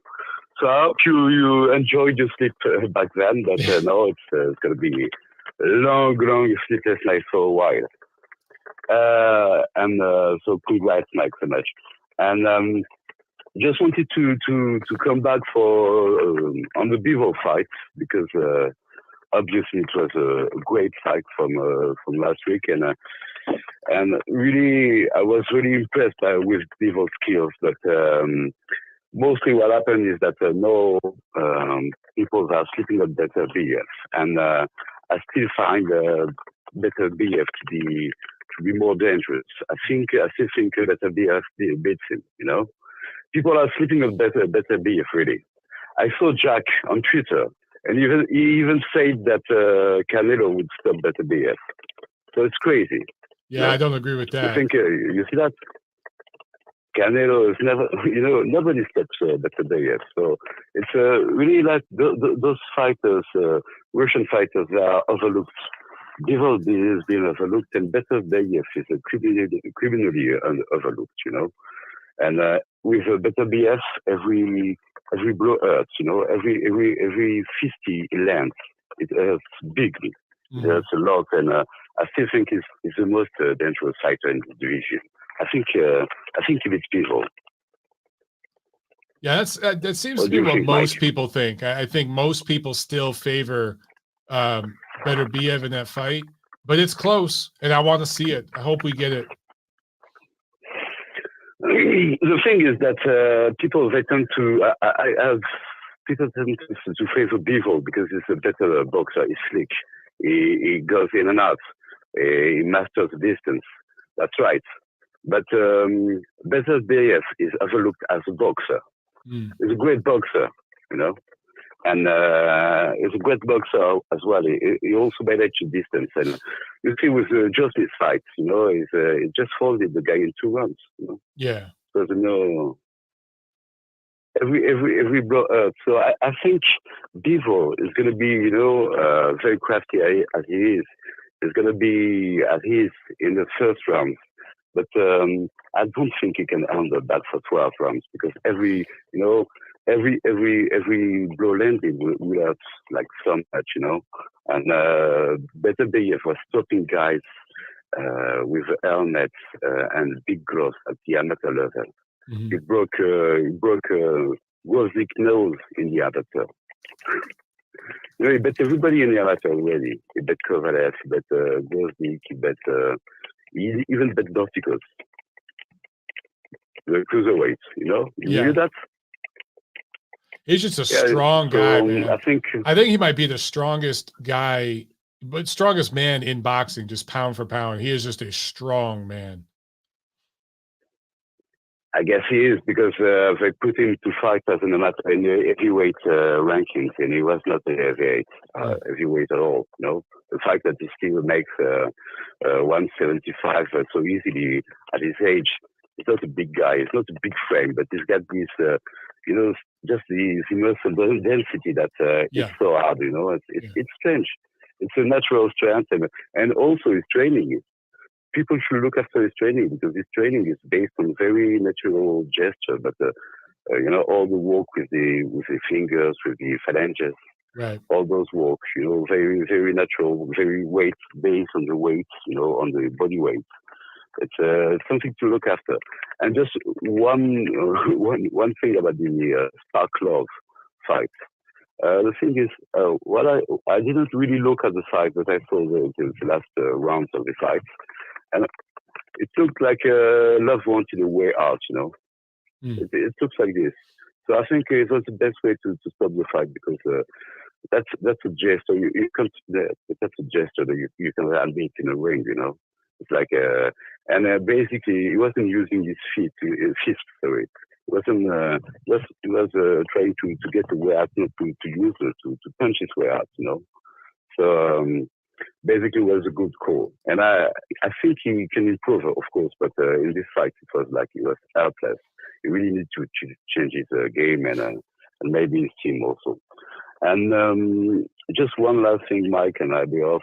The thing with Janibek, the thing with Janibek, I think the Kazakh guy, Janibek. The thing is, everybody wants to get the new Golovkin. Yeah, it's not gonna be fun so easily. People need to realize that you got a guy that's never been done, never been out. He's still 40, fighting champions. It's one of a kind. There's not gonna be another Golovkin for 20 years, Agreed. And it's been Medvedev, it's been Boyachuk, it's been Janibek, and nobody's done the feat, Nobody's getting in the feet, right? And people need to let go, and they need to admit that Golovkin is special, because also it's a two-faced coin, They always want to find the new Golovkin, better Golovkin, and because they don't want to pay the tribute to the man. They got to pay tribute to the man. He's 40, he's still here. Most of the boxers he faced have been out for a while now, and he's still here at 40, and he fights champions. He's holding his own in the ring with Canelo. He's holding he stops the bigger champions in the Murata. We're talking about him to fight. Look at what people do most of the time at 40. They're not doing that at all. And all they're that getting we fat. want to get close Most to people at 40 are getting fat. Yeah. And the people, most of boxers, they tend to retire much earlier, and when they retire around 35, they're already been stopped several times, mostly, or even several times. This guy is 40, he's still going on at the biggest level, because he's a champion in his weight. Not the best weight class, obviously, but he's still a champion, and he's never been hurt, really. No? Yeah, I agree. He got hurt a little bit with his body shots, but I was going to say, you get hurt to the body, but never to the head. Never. Yeah, and the body, it's like nobody likes to get punched in the guts, right? Yeah. It's not unusual to wince after a body shot. It's never been done. So you won't find another Golovkin for years to come. Anyway, thank you, Mike. Thank you so much. Thank you, Johnny. See you. Bye. Bye. All right, have a good one, brother. There we go. It's good stuff, Johnny. Good stuff, man. Johnny is our French consultant here on the Montero on Boxing channel, on the Neutral Corner. Johnny is our French consultant. We've got Canadian consultants, French consultants. I love it. UK consultants. We've had calls from all over the world in the show, man. It's pretty awesome. It really is. I love it. Love it. Love it. Love it. Sam A with another super chat. Thanks once again, Sam. And he says Muratio or Raymond Muratala is Muratalia, I should say, is going to be a star real soon. He improved to 16-0 with 13 knockouts on the Top Rank show this weekend. Yeah, man, out of the Southern California in the good gyms, good size for the lightweight division, 13 knockouts in the 16 pro fights. He had an amateur background, really checks all the boxes, 25 years old. So I'm interested to see the kid develop a little bit more. He didn't have an extensive amateur career, but he did have some amateur fights. They're going to bring him up the right way. You know, they know what they're doing over there at Top Rank, man. They're going to continue to build this kid up the right way. So let's see. We caught up on everything because I think we got some more calls. You guys are asking for the numbers. It's right behind me. Can you not see? I know some of you are just listening. By the way, the numbers are on my Twitter profile. They're on the bottom of the screen here and the back of the screen behind me. Let's jump to, we got Thad here. Let's get Thad on the line. Thad, what's up, brother? How you doing? Hey, Mike, I thought you'd call in because I think there's an oversight with the Stevie Spark debacle nobody's been mentioning. But before I get to that, talking about Golovkin, there never will be another Golovkin. And it's like they used to compare Harold Miner coming out of USC as a college basketball player to Michael Jordan just because he had a bald head. Baby Jordan. Yeah, I remember that. Yeah, Baby Jordan. I mean, you can't it's unfair to Janibek. I mean, there's not going to be another Golovkin. You know, a guy with that kind of precision, power, and chin and style. It's not fair. So I know we all want that, but it's unfair. And all due respect to Janibek, I think he did play a little, possum. I don't think he rushed in. Wanted to get some work in, and he had a lot of ring rust. I mentioned this to another boxing insider. I said, "Hey, don't you think this fight's going to go rounds?" They're like, "No, it's going to be a destruction." I said, "Well, I don't know. It doesn't look like it to me. I think it's going to go late." But I was shocked that he didn't get rid of him. When Buddy McGirt said, "Hey, you need this round," the BetMGM site had him as a 20-1 favorite at that point. So technically, didn't need the round, But the cards were close, but McGirt was right on, and he blitzed him, and I thought he could have taken him out. I really did, and it looked like he held back a little bit. That's just my opinion. With the Stevie Spark incident, now I knew Stevie Spark.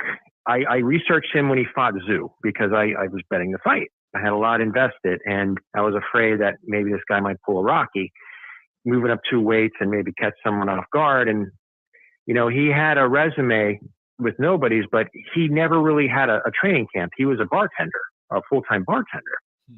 And I think that just based off that, you should have him on the show. I think you should have him as a call-in to talk about his life and how it led up to this. Because I'll be honest, I think he's a great example of boxing and what it can do to change your life if you take risks. He got a call while he was bartending. In 10 days, he could fight Tim Tszyu to move up 2 weight classes. He did. It was basically no risk except if you take a beating, that's the only risk. He didn't. He got out of there in the 3rd round. All right, he put up a good fight. He saved the show because I think Michael Zarafa was the guy that bowed out at the last minute. Oh, now I remember. He pulled like a Chris Eubank Jr. Yeah. Yeah, he forgot his pen. Something like Chris Eubank Jr. against Golovkin. Okay. So he stepped in just like Kell Brook stepped in. But instead of Kell Brook losing his career, Stevie Spark got this opportunity to fight Montana Love. That opportunity propelled him with more money in his bank account to be able to train full time. He got 3 fights and he knocked out a guy who was a title contender, very early. And he's a big 140 pounder. So I had my eye on this guy and I just didn't think he'd get a fair shake over in Cleveland. So I stayed away from the fight. Otherwise I probably would have taken him. But I thought at least it would go the distance. Now, during the fight, 2nd round, boom, strafed him with the right hand. Montana Love was hurt. He was getting bullied. In his corner, at the end of the 2nd round, I turned up the volume, and his corner said, when this guy gets inside on you, you hold him, you do whatever you got to do to tie him up. That was his corner. They did not want him messing on the inside. That told me right there that this guy's physicality was a problem. And then in the 5th round, Spark hurt him badly. Won that round clear. And then at the early onset of the 6th, they had the headbutt. So Montana Love goes walking up to the doctor, and the referee was standing right by him. He could hear. He was within earshot. He said, I can't see. Right. I can't see. Right. Well, the doctor said, all right, well, I'm going to have to, I think you mentioned this. I'm going to let it go. People saying that he should have deducted points. Yeah, that would have worked. But the thing is, the fight was over anyway. And the referee knew that. Like he knew that was the last round regardless. It was a blatant error, and his judgment said that this is a disqualification. If it went to the cards, it would have been a draw, but with the points taken away, okay, Spark would have won. So either way, that outcome was not in doubt. Spark was going to win whether it would be disqualification or by technical decision. Okay? It just would have changed the betting outcome on that fight because Spark was an underdog. He was a 7-1 underdog. And, you know, people who took him would have changed the outcome on that, but that would have been the only difference. So, you know, again, I think the referee made the right decision based off the information he knew that the fight wasn't going to continue. And I think the caller brought up the fact that Spark was probably going to be at a disadvantage with Montana Love trying to get himself disqualified. If he didn't stop it then, what was next? Because we all remember Mills Lane, one bite, you know, is fair. 2 bites, you're out. Just like in his courts, he said a dog bite. If a dog bites twice, it's over. You know, I think they're going to put him down. 1 bite, they let him go. Well, I don't think he was going to give Montana Love the second bite, just like Holyfield got against Tyson. Gotcha. So I think he read the situation well, evaluated it, and that was that. I don't think it would have changed the outcome at all. I think the people that paid for the fight, you know, it sucks that they, you know, didn't get their money's worth because the fight didn't continue, but that's on Love. That's on his corner who, you know, made a ruckus about the tactics earlier in the fight that you mentioned. And by any means, he wasn't Andre Ward in there. Right. You know, that's just, you know, rough stuff. He's just coming in there and he wants to make a fight of it. But my assessment of Stevie Spark is this. He's a guy who took a risk and he got rewarded. I think more people should do what he did because it's not about losses. It's about exposure. He got great exposure against Tim Tszyu and he parlayed that into a life-changing event. Believe me, his life has changed. He's no longer a bartender. You know, he's a full-time fighter. And I think people that are protecting records, sitting around, you know, waiting for the other shoe to drop, like Boots Ennis, he's sitting around waiting for Spence and Crawford to happen, and he's not fighting. These guys are just dying on the vine. You know, that's not good for boxing. Stevie Spark is good for boxing. He reminded me of a young Arturo Gatti when he knocked out Pete Taliaferro on USA Tuesday Night Fights. He had a loss on his resume, you know, against Taliaferro, against the guy, King Solomon. They brought him in to lose to Taliaferro. He knocked him out in 1 round. I'm like, wow, look at this guy. Then he got a title shot against Tracy Harris Patterson in his hometown at Madison Square Garden. It was on the undercard of a big fight, and that fight stole the show. He went the distance, and Gatti beat Harris Patterson on the cards, and Gatti became a star. And with that kind of style and excitement, that's what boxing needs. We don't have any more Mickey Wards or Arturo Gattis. You don't have to be, you know, a supremely skilled and, you know, top level talent to become, you know, a superstar in boxing. Sometimes all you need is a style, right, heart, will, and to take risks, to get in there with anybody at any time and fight. So with that being said, I would love to see Stevie Spark get these opportunities. I know he's not like your consummate A-level talent, but hey, who's to say he's never had a full-time boxing camp until now? So he's a big guy for 140. I'd love to see more of him, and I'd love to see this rematch. Because styles make fights, and I think he bullies the shit out of Montana Love. And I wouldn't be shocked if Love said the hell with that. I don't want any part of it. I just don't see Montana Love having that type of character, you know, to fight this guy like that. I think it's going to be, you know, he wants to look to somebody who he could beat. Because, you know, that one thing about pure boxers, they hate pressure fighters. They hate guys with power that comes at them. I mean, that screamed to me, upset. So I don't know, what would you have to say about some of that? Were some of the gaps filled in there, or? I think I don't know what you're thinking. I think that Stevie Sparks definitely be back on DAZN real soon, whether it's against Montana Love or just another one of these Matchroom cards. He's going to be on there because, like you said, he was exciting. He brought the fight, and he did better than people thought. I want to see the rematch too. I just don't think they're going to go to Australia for that. They're going to come back to America. Oh, absolutely not. And I just hope that the kid gets paid. And like you said, his life changing. What if he comes over here and he gets, high six figures or something like that over there? That is going to change his life. He could buy a home or something like that. And he'll have a name over there, especially if he comes over and beats Love again. But even if he doesn't, and it's just a good competitive fight, it shows that he's, a guy at 140 to keep an eye on. And he's going to make for some interesting fights. So yeah, his life has changed, man. So that's a feel-good story. I didn't know all that about him. I admit, I've been, I've been off the grid lately, man. I haven't been paying attention a whole lot. I understand. That's why I want to fill in. That's why I want to fill in some gaps for you. And there was one more thing I forgot to mention. Stevie Spark turned down, when he signed that Matchroom contract, he just signed with Hearn.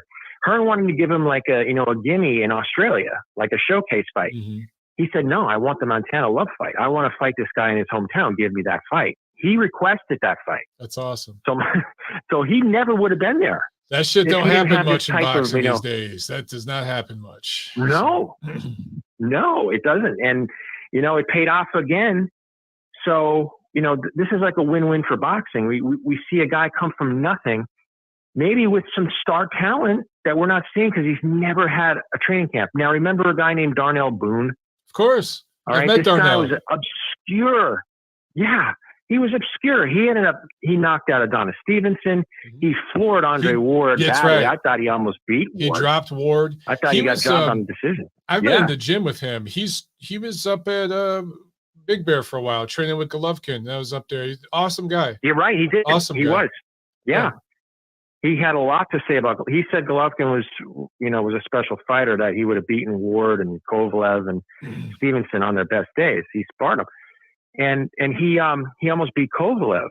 He lost in the rematch pretty bad, but he probably should have won that first fight against Kovalev. So this guy was in with everybody.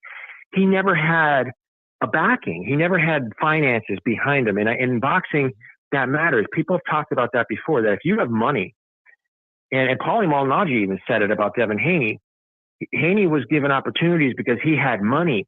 His father had money in order to float him, so they can take those types of gimme fights and not have to be thrown in to the fire. You're able to develop yourself. Now, with Spark, he was able to do that with the money he got from the Tim Tszyu fight.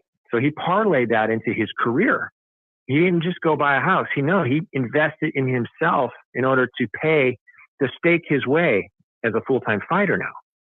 So I think it's a feel-good story, and I think it's a lesson for young upcoming fighters like Darnell Boone's, who never got to realize their full potential because they never had finance, to stake themselves to have a full-time boxing camp and go in as not just cannon fodder on 10 days notice, because that matters. Right. When you're called up, on 10 days notice, you're coming to lose, and you're probably not going to get a decision, So these are lessons that, people in the boxing industry need to take a look at and learn from. So that'd be great if you had Stevie Spark on your show. I know it's a long call. Yeah, I don't know if I can get him on the show live, but I could definitely get an interview with him on the channel. So yeah, I can look into that for sure. That'd be great. Yeah. He seems like a personable guy too. And he's a class guy. After that fight, he was saying, wow, what a landing. I can't believe I stuck that landing. He handled that. Anything negative. Yeah, he handled that situation very well. He even thanked Montana Love for the opportunity. I was like, wow, I wouldn't have responded that well. I would have been trying to beat the shit out of the guy. So he's like a born politician. Yeah. Yes, absolutely. And before I let you go, Mike, from the last caller about Bivol and Beterbiev, and I was looking forward to that fight for so long, but I think it's going to look like Golovkin versus Canelo 2.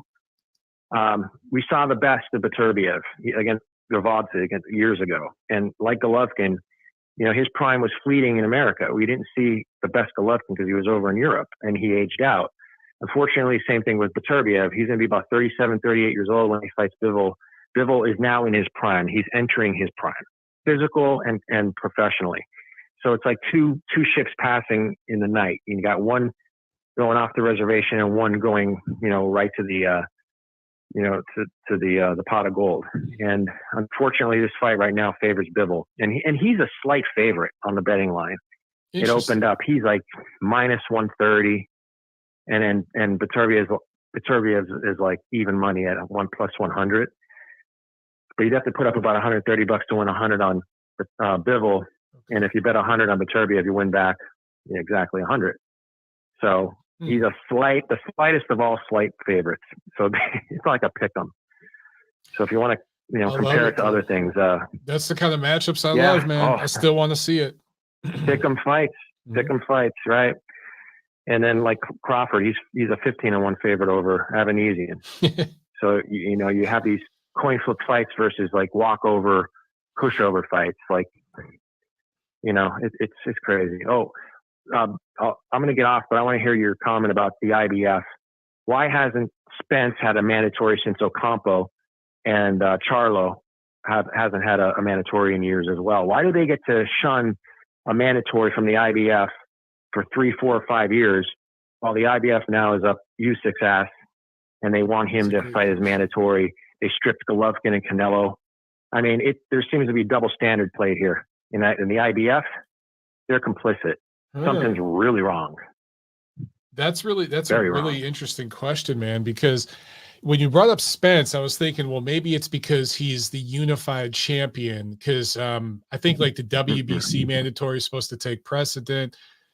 But I remember at heavyweight, Fury got stripped of the IBF when he had to do the rematch with Vladimir. They immediately stripped him. Yeah. And that's how Charles Martin ended up with that belt. It was immediate. Right. I mean, I feel like it was within a month or so. Within a year. Yeah. Yeah. Within it was very, very quickly. And, Fury had the rematch with Vlad. That was lock solid in the contract. He had to go that route. So you're right. That's a really interesting one, because Spence has not had a mandatory in a minute. That's a really good question. And they did that with Canelo, and then they gave Golovkin a hard time. You're right. Well. So they've been stripping the hell out of these Mexican and Eastern European fighters, but when it comes to American fighters, they let they're splitting hairs, because the IBF is an American belt organization. Yep. So this is the first time I'm seeing bias, though, like outright bias. It's Charlo and Spence. They haven't had an IBF mandatory in years. So something stinks in Denmark, let me tell you. Interesting. And we all know who that is. We all know who that is. So I'll let you with that, Mike. And, all right, man. Great show as always. All right, thanks, Dad. Appreciate it, brother. Okay, man. All right, there he goes, man. That's a great point with the IBF. I didn't even think about that. Real quick, I'm going to jump off here. We've been at almost 2 hours, but I just want to read a couple of great comments here from Nacho. You guys are awesome, man. This show has great callers and great chat. I mean, you guys always bring up such great points, man, all the time. But Nacho said, we were talking about, Thad was just talking about guys like Darnell Boone, and then Stevie Spark just made his mark. I did not mean to make that rhyme. But Nacho, to that point, he says, that's why guys like Orlando Salido, Glenn Johnson, etc., should never be called bums, because they lost a lot, but they were entertaining to watch and became world champions. And they were willing to fight everybody, right? Glenn Johnson, one of my favorites. What a great guy. I've actually never met Orlando Salido, but Glenn Johnson is just a good dude. And I remember word for word after the Roy Jones fight, he said, "I'm not the best. I'm just willing to fight the best." I mean, to hear a fighter say that minutes after scoring the biggest win of his career, that tells you how humble that man is. Just an awesome, awesome guy. And again, fighters like that, dude. When I met Darnell Boone up at Big Bear in the gym, And we just shot the shit and talked for a while before everyone came in to work out. We were just in there. My wife was with me. We talked to him. He just cool guy, just a super cool, humble guy. And then Gennady came in. I don't know who else was there that day. Najib Mohammadi was there. There was a couple other guys. But you could just tell that they had a really good rapport together. And again, just super humble, awesome person. Just a cool guy. Michael Mendiola with a great comment here, too, that I think is important to bring up. He said, fighters in development usually have to buy the fights, especially if they're good fighters. I work with a few kids who have literally received $1 for a fight purse. That was not a typo, $1. Mike, it's the same thing here. I talk to guys all the time where you see that. And you see it in the amateurs. It's not supposed to happen, but I have seen under the table guys go and again, this isn't at the international level because that's all, you can't really choose who you fight. But there are guys who have trouble sometimes getting an opponent at some of these smaller shows, these local shows. And they have to literally pay it, like one gym will pay another gym, like, hey, or they'll work out some kind of side deal where it's like, hey, man, bring some of your guys from your gym. We're having an event here at my gym. We're going to do an event. And we need fighters, and we keep having dudes pull out. If you have your fighters come in for this, we'll help you on, on this show later on. There's always some kind of wheeling and dealing just to get guys to show up, because you're not paying anybody, at least officially. So those sorts of things happen way more than people realize. I know you already know that. But then at the pro level, you're actually paying dudes. So you will get an opponent, but sometimes you got to, pony up the dough. And if you're talking, 4 rounders, 6 rounders, the pay scale isn't very high. So yeah, I've seen a bunch of times, man, where young kids that are just getting started, they're literally getting $1 because the entire purse allocated for that fight goes to the opponent just to get guys in the ring with them. That happens a lot, bro. Just one of those things that a lot of fans don't think about, maybe don't know about, but it's part of this game. All right, guys, awesome show, man. Awesome show. Running up on 2 hours. I enjoy talking to you guys. If I have the stamina and the energy Friday, we'll do a show. My only thing, guys, there's just not a whole lot to talk about. But you guys always have great stuff. So maybe we'll do a show Friday and just hang out. But we'll definitely do a show next Monday, okay, for Thanksgiving week, because there is some good stuff that we're looking forward to next weekend to preview. All right, have a great night or day, wherever part of the world that you're in, and do your feed. Spread the word about the show, okay? Appreciate it, guys. Peace.